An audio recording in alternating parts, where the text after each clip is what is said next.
ہمارے پاس یہاں ایک کنستر ہے جس کے اوپر یہاں پسٹن ہے. اس کے اندر یک ایٹمی کامل گیس یا انگریزی میں جسے ہم کہتے ہیں مونو اٹامک آئیڈیل گیس جو پسٹن پر اوپر کی جانب دباؤ ڈال رہی ہے، اور پسٹن کے اوپر ہمارے پاس چھوٹے چھوٹے پتھر موجود ہیں جو کہ نیچے دباؤ ڈال رہے ہیں، جس کی وجہ سے یہ سسٹم ایکویلیبریم میں یا توازن میں ہے.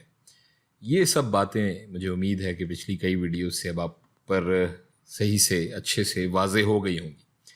اب ہم اس سسٹم کو ایک ریزروائر کے اوپر رکھ دیں گے، اور اب اس سسٹم سے ایک ایک کر کے پتھر ہٹاتے جائیں گے تو اس ریزروائر کے ہونے کی وجہ سے ہمارے سسٹم کا درجہ حرارت کم نہیں ہوگا اور برقرار رہے گا پہلے جتنا ہی، جو کہ ہم فرض کر لیتے ہیں کہ برابر ہے T1 کے. اور اگر درجہ حرارت تبدیل نہیں ہوگا تو اس کی حرکی توانائی اور اندرونی توانائی بھی تبدیل نہیں ہوگی. اب اگر ہم ایک ایک کر کے پتھر ہٹاتے جاتے ہیں، جو کہ ہم کوازی اسٹیٹک عمل میں کرتے ہیں، تو ایک وقت پہ ہمارے سسٹم کا حجم بڑھ جائے گا، پر اس کا درجہ حرارت ریزروائر کی وجہ سے برقرار ہی رہے گا. تو اب یہ سب ہم اپنے پی وی جو ڈائیگرام ہے اس پر دیکھ لیتے ہیں، اور دونوں سسٹمز کو ہم نے اے اور بی کا نام دیا. اور ہم جانتے ہیں پچھلی ویڈیو سے کہ جب درجہ حرارت میں تبدیلی نہیں آتی تو ہم ایک آئزوتھرم میں چلے جاتے ہیں، بلکہ چلتے جاتے ہیں، جو کہ ایک مستطیل ہائپربولا جیسا ہوتا ہے. اس پورے عرصے میں، اس پورے وقت میں اس کا درجہ حرارت T1 کے برابر ہی رہے گا، اور اس کرو کے نیچے کے رقبے کے برابر ہوگا ہمارا کام یا ورک ڈن جو اس سسٹم نے کیا. اور اس کی تفصیل بھی آپ کو یقیناً پچھلی ویڈیوز سے اب تک یاد ہوگی، ورنہ آپ پچھلی ویڈیوز میں جا کر دیکھ سکتے ہیں. فی الحال ہم لکھ لیتے ہیں ورک ڈن WAB.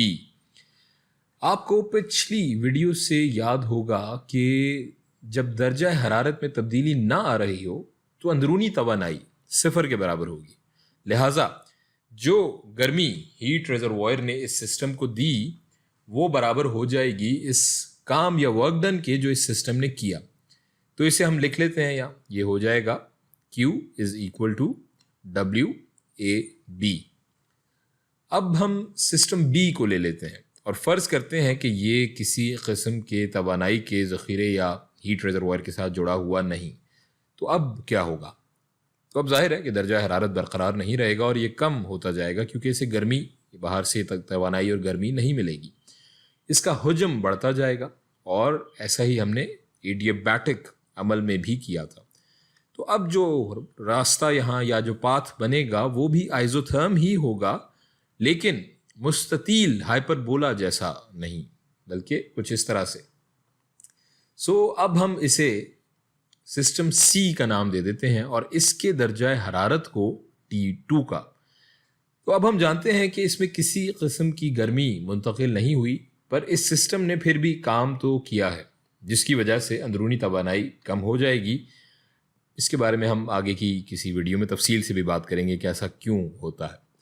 اب ہم ایک اور سسٹم لے لیتے ہیں اور اس کے ساتھ یہ انرجی ریزروائر جڑا ہوا ہے، اور اب ہم اس سے پتھر ہٹانے کی بجائے اس میں مزید پتھر ڈالتے جائیں گے ایک ایک کر کے، وہ بھی ایک آئزوتھرمک پروسیس میں. اور یاد رکھیے گا یہ ریزروائر اوپر والے ریزروائر سے مختلف ہے. یہ ایک ٹھنڈا یا کولڈ ریزروائر ہے، کیونکہ ہم چاہتے ہیں کہ ہمارا درجہ حرارت T2 کے برابر ہی رہے، اور جو اس سے گرمی خارج ہو رہی ہے، منتقل ہو رہی ہے، اسے ہم Q2 سے ظاہر کریں گے.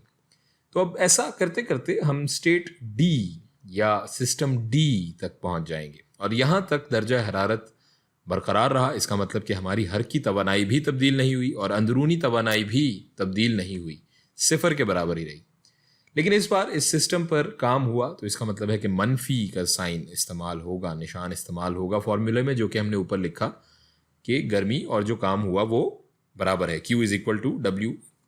اس بار وہ منفی ہوگا Q = -W. اب اگر ہم اس سسٹم سے یہ ریزروائر ہٹا لیں اور اس میں اور چھوٹے چھوٹے پتھر ڈالنا شروع کریں تاکہ یہ اسٹیٹ A تک واپس پہنچ جائے اور نیچے والے آئزوتھرم سے یہ اوپر والے آئزوتھرم پر آ جائے اور اس کے درجہ حرارت میں بھی مزید اضافہ ہو جائے گا، تو اب اگر دیکھا جائے تو ہم گھوم کر واپس اسی جگہ پر آ گئے جہاں سے ہم نے شروع کیا تھا، یعنی اسی درجہ حرارت، دباؤ اور حجم اور اندرونی توانائی پہ جہاں سے ہم نے آغاز کیا تھا. دیکھا جائے تو ہم نے ایک چکر مکمل کیا، یا انگریزی میں ایک سائیکل کمپلیٹ کیا. اور یہ ایک معمولی سائیکل نہیں، یہ ایک اہم مخصوص سائیکل ہے جسے ہم کارنو سائیکل کہتے ہیں. اس کے بارے میں ہم مزید تفصیل سے بات کریں گے اپنے آنے والی ویڈیوز میں. اور جو سسٹم یہ سائیکل یا چکر پورا کرتا ہے اسے ہم کارنو انجن کہتے ہیں.